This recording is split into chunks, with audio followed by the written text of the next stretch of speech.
في نهاية الثمانينات كان هو والأستاذ عبد الله كريو رحمه الله كانوا هما المشرفين على التجارب الصوتية في أطفال وشباب.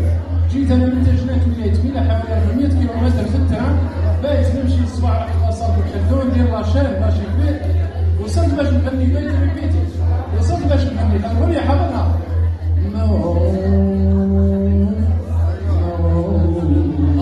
لكن لما شفت جلال شفت عبد الله كريم رحمه الله قلت لهم فقط يعني الحمد لله فقط عندي اغنيه اليوم تكون تنشرها نجم تحكي وتسمع هذاك الطفل الفاشل اللي فشل اليوم واش راني كتب راني شاعر وملحن ومؤدي من اخر اصداراتي راح نقدمها لكم ان شاء الله على شرفكم ونكسروا بها الروتين وفي نفس الوقت نذكروا اخواننا في غزه. هذه الكلمات تاع الاغنيه من كلماتي وتلحيني ويأتيها مع ابني انس كذلك.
أقسم بالأم ثم بالطفل الذي مات يوما هاهنا بين يديه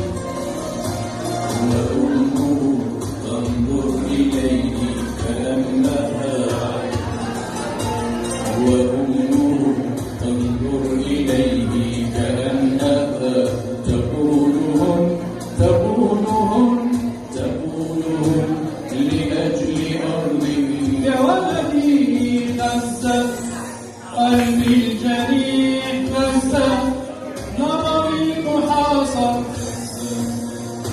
بالجريح غزة غضبي محاصر أقسم الذي يستجيب أقسم الذي يستجيب أقسم الذي يستجيب أقسم الذي يستجيب أقسم الذي يستجيب